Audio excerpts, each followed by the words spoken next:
এই ভিডিওতে আমি তোমাদের দেখাবো মাইক্রোসফট এক্সেল এবং মাইক্রোসফট ওয়ার্ডের মধ্যে কিভাবে OLE অর্থাৎ অবজেক্ট লিঙ্কিং অ্যান্ড এমবেডিং সম্পন্ন করা যায়। লক্ষ্য করো, অবজেক্ট লিঙ্কিং অ্যান্ড এমবেডিং মানে হলো আমি একটা সফটওয়্যারের ডেটা আরেকটা সফটওয়্যারের মধ্যে কপি করব। এবার অরিজিনাল সফটওয়্যারে যেই ডেটাটাকে পরিবর্তন করব, দেখা যাবে যে সফটওয়্যারে আমি ডেটাটাকে কপি করেছি সেটাও অটোমেটিক্যালি পরিবর্তিত হয়ে গেছে। লক্ষ্য করো, স্ক্রিনের দিকে তাকাও। আমি এই স্ক্রিনে একটা ডেটাবেস বানিয়েছি। আগে থেকেই ডেটাবেসটা আমি বানিয়ে রেখেছি যাতে তোমাদের বুঝতে অসুবিধা না হয়। ডেটাবেসের মধ্যে রয়েছে প্রোডাক্ট অর্থাৎ বেশ কিছু প্রোডাক্টের নাম এবং প্রাইস অর্থাৎ সেই প্রোডাক্টগুলোর দাম। এইবার আমি কি করছি দেখো, আমি এবার এই ওয়ার্কবুকটাকে বা এক্সেল ওয়ার্কবুকটাকে সেভ করব। সেভ অবশ্যই করতে হবে, নয়তো কিন্তু অবজেক্ট লিঙ্কিং অ্যান্ড এমবেডিং সাধারণত সম্পন্ন হয় না। সুতরাং মাইক্রোসফট এক্সেল ওয়ার্কশিটে যে ডেটাবেসটা রয়েছে সামনে দেখতে পাচ্ছ, সেটা হলো সোর্স ডেটাবেস। এই সোর্স ডেটাবেস বা সোর্স ওয়ার্কবুকটাকে সেভ করতে হবে। এবার আমি কিবোর্ড থেকে প্রেস করছি Ctrl+S অর্থাৎ CTRL টিপে রেখে S কি প্রেস করব, সেভ করার শর্টকাট কি কম্বিনেশন। লক্ষ্য করো, এই আমি Ctrl+S প্রেস করলাম, সঙ্গে সঙ্গে একটা সেভ ডায়লগ বক্স এসে গেল তোমাদের সামনে। এবারে কি করছি সেটা তোমাদের না করলেও চলবে, আমার ল্যাপটপে এগুলো সেটিং করা আছে, এইটা নিয়ে তোমরা ভেবো না। হ্যাঁ, তোমরা এইখান থেকে দেখো উপরে লেখা রয়েছে ফাইল নেম। তোমরা অন্য কোনো ভার্সানে কাজ করলে ফাইল নেম লেখার জায়গাটা পেয়ে যাবে। এই আমি ক্লিক করলাম ফাইল নেমের জায়গাটা, এই যে ফাইল নেম লেখা রয়েছে দেখো, আমি মাউস পয়েন্টার ঘোরাচ্ছি, এখানে লেখা রয়েছে বুক 1। আমি বুক 1 কথাটা মুছে দিলাম, তার বদলে আমি নাম দিচ্ছি OLE টেস্ট অর্থাৎ অবজেক্ট লিঙ্কিং অ্যান্ড এমবেডিং পরীক্ষা, এই নামটা দিলাম। এবার আমি এই সেভ বাটনে ক্লিক করব। এই যে আমি মাউস পয়েন্টার ঘোরাচ্ছি, তোমরা দেখতে পাচ্ছ, সবাই জানো কিভাবে সেভ করতে হয়। আমি এবার এই সেভ বাটনে ক্লিক করছি, এই ক্লিক করলাম, সঙ্গে সঙ্গে এই ওয়ার্কবুকটা সেভ হয়ে গেল। তোমরা একদম ওপরে তাকাও, আমি ওপরে মাউস পয়েন্টার নিয়ে যাচ্ছি টাইটেল বারে, এই দেখো নামটা চলে এসেছে OLE টেস্ট। তোমরাও তোমাদের খুলে রাখা ওয়ার্কবুকের একদম উপরে টাইটেল বারের দিকে তাকাও, ফাইলের নামটা পেয়ে যাবে।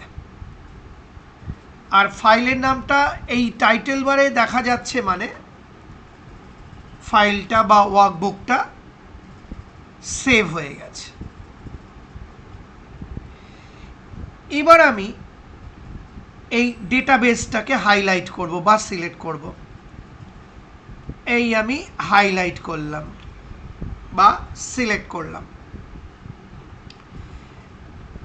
এবার কিবোর্ড থেকে তোমাকে Ctrl+C প্রেস করতে হবে,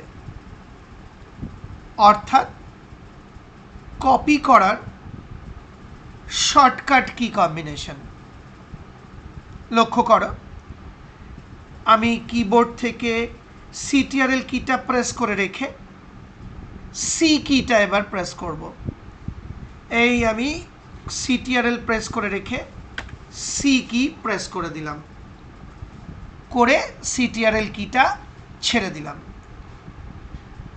সঙ্গে সঙ্গে লক্ষ্য করো, এই ডেটাবেসটার চারপাশে একটা চলমান দাগ, বেশ কিছু চলমান দাগ দেখা যাচ্ছে। এই যে চলমান দাগ, অর্থাৎ এই অংশটা কপি হতে চলেছে। এইবার আমি মাইক্রোসফট ওয়ার্ড খুলে নেব। লক্ষ্য করো, আমি এবার মাইক্রোসফট ওয়ার্ড খুলছি। এই যে মাইক্রোসফট ওয়ার্ড দেখতে পাচ্ছ, তোমরা জানো কিভাবে খুলে নিতে হবে। স্টার্ট বাটনে ক্লিক করে মাইক্রোসফট ওয়ার্ড খুলে নেবে তোমরা। এই যে ওয়ার্ড দেখাচ্ছে, এই আমি ক্লিক করলাম, সঙ্গে সঙ্গে মাইক্রোসফট ওয়ার্ড খুলে গেল। আমি এখান থেকে ব্ল্যাঙ্ক ডকুমেন্ট সিলেক্ট করব। এই যে আমি মাউস পয়েন্টার ঘোরাচ্ছি, ব্ল্যাঙ্ক ডকুমেন্ট অর্থাৎ ফাঁকা ডকুমেন্ট, এই সিলেক্ট করলাম। সঙ্গে সঙ্গে তোমাদের সামনে মাইক্রোসফট ওয়ার্ডের একটা ব্ল্যাঙ্ক ডকুমেন্ট খুলে গেল। এইবার আমার মাউস পয়েন্টারটা লক্ষ্য করো, ওপরের দিকে আমি ট্যাবের দিকে নিয়ে যাচ্ছি। এই ওপরে গিয়ে এই দেখো হোম ট্যাব, একদম ওপরের কোনায় তাকাও। আমি হোম ট্যাবের চারপাশে মাউস পয়েন্টার ঘোরাচ্ছি যাতে তোমরা দেখতে পাও। এই যে হোম ট্যাব, এই যে দেখতে পাচ্ছ, অনেকবার করে ঘোরাচ্ছি। স্ক্রিনের ওপরের বাঁ দিকে তাকাও, এই হোম ট্যাবে ক্লিক করে নেবে। তারপর দেখো এই ঠিক তলায় পেস্ট বলে একটা আইকন দেখাচ্ছে। এই যে পেস্ট, আমি মাউস পয়েন্টার ঘোরাচ্ছি, পেস্ট। তার নিচে দেখো একটা ড্রপ ডাউন লিস্ট আইকন দেখাচ্ছে। এই যে পেস্ট লেখা একটা ড্রপ ডাউন লিস্ট আইকন দেখাচ্ছে। এবার আমি এই ড্রপ ডাউন লিস্ট আইকনটায় ক্লিক করব। লক্ষ্য করো, আমি ইচ্ছে করে মাউস পয়েন্টার ঘুরিয়ে যাচ্ছি, এই ক্লিক করলাম। সঙ্গে সঙ্গে অনেক রকম অপশন আইকন দেখাচ্ছে। তোমাদের সিলেক্ট করতে হবে পেস্ট স্পেশাল। পেস্ট স্পেশাল, এই যে আমি মাউস পয়েন্টার ঘোরাচ্ছি ওপর দিয়ে, এই অপশনটা সিলেক্ট করতে হবে, পেস্ট স্পেশাল। আমি এবার এই পেস্ট স্পেশাল অপশনটা সিলেক্ট করব। লক্ষ্য করো, এই সিলেক্ট করলাম। যেই পেস্ট স্পেশাল অপশনটা সিলেক্ট করলাম, একটা ডায়লগ বক্স দেখো খুলে গেছে তোমাদের সামনে, বা একটা উইন্ডো খুলে গেছে। এই যে আমি মাউস পয়েন্টার ঘোরাচ্ছি, এই দেখো।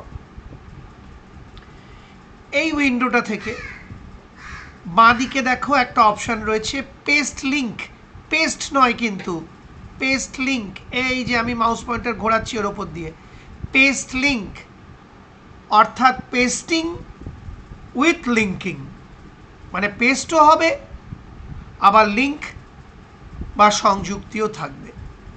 তাহলে তোমাকে সিলেক্ট করতে হবে পেস্ট লিঙ্ক অপশনটা। এই আমি সিলেক্ট করলাম, দেখো তাকিয়ে পেস্ট লিঙ্ক অপশনটা সিলেক্ট হলো। এবার মাঝখানে তাকিয়ে দেখো, অ্যাজ বলে একটা লিস্ট আছে। এই যে লিস্ট দেখতে পাচ্ছ, অ্যাজ বলে ওপরে লেখা রয়েছে ক্যাপশন অ্যাজ।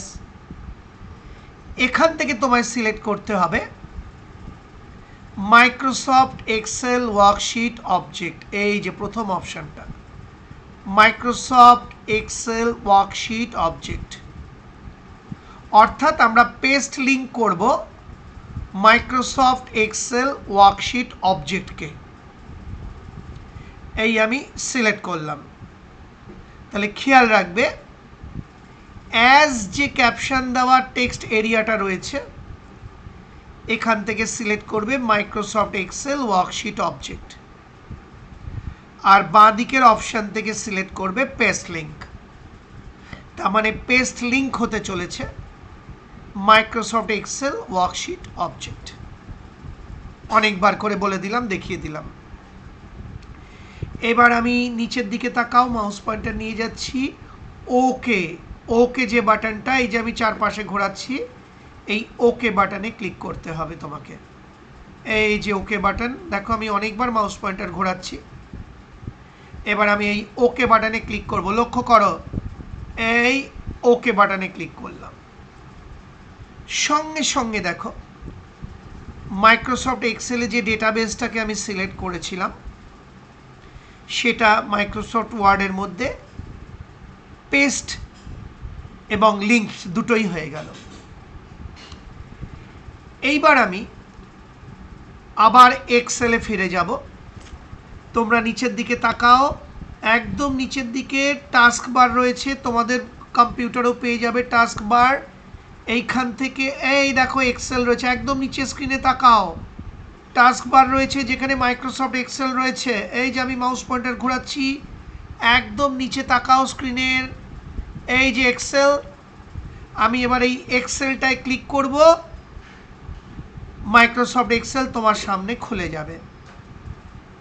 এই ক্লিক করলাম, যেই ক্লিক করলাম সঙ্গে সঙ্গে দেখো মাইক্রোসফট এক্সেল তোমার সামনে খুলে গেল, আর ডেটাবেসটাও তোমার সামনে রয়েছে।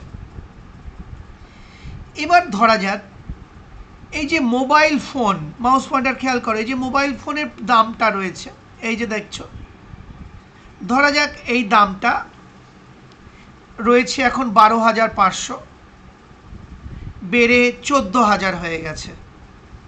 এই যে আমি মাউস পয়েন্টার ওপর দিয়ে ঘোরাচ্ছি।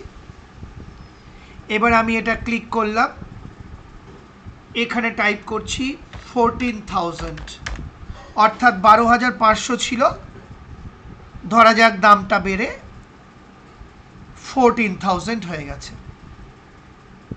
তাহলে আমি বেড়ে যাওয়া প্রাইসটা টাইপ করলাম, টাইপ করে একটা এন্টার কি প্রেস করতে হবে, অবশ্যই এন্টার কি প্রেস করতে ভুলো না। এবার আমি 14,000 লিখে এন্টার কি প্রেস করব।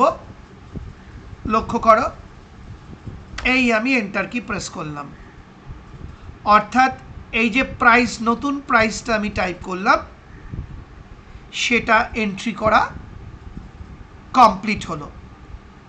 আবার বলছি, প্রাইসটা টাইপ করে এন্টার কি প্রেস করতে ভুলবে না, তাহলে কাজটা কমপ্লিট হবে।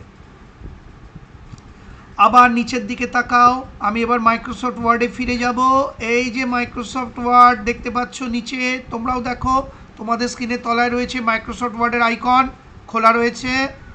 এবার আমি এই মাইক্রোসফট ওয়ার্ডে ক্লিক করব। লক্ষ্য করো, এই ক্লিক করলাম, তাকিয়ে দেখো মোবাইল ফোনের দামটাও 14,000 হয়ে গেছে। আমি চেঞ্জটা করেছি এক্সেলে, এই দেখো এক্সেলে 14,000, এই দেখো মাইক্রোসফট ওয়ার্ডেও ওটা অটোমেটিক্যালি 14,000 হয়ে আপ টু ডেট হয়ে গেছে। কারণ এক্সেলের পুরো ডেটাবেসটার সঙ্গে মাইক্রোসফট ওয়ার্ডের ডেটাবেসটার লিঙ্ক রয়েছে। এই বিষয়টাকেই বলা হয় অবজেক্ট লিঙ্কিং অ্যান্ড এমবেডিং, বা সংক্ষেপে OLE। তোমরা অন্যান্য দামগুলোর ওপরও মাইক্রোসফট এক্সেলে পরিবর্তন করতে পারো, দেখবে মাইক্রোসফট ওয়ার্ডেও চেঞ্জ হয়ে গেছে। আশা করি বুঝতে পারলে। সেই সঙ্গে আমার এই ভিডিওটি অর্থাৎ কিভাবে অবজেক্ট লিঙ্কিং অ্যান্ড এমবেডিং বা OLE মাইক্রোসফট এক্সেল ও ওয়ার্ডের মধ্যে সম্পন্ন করা যায় দেখিয়ে ভিডিওটি শেষ হলো।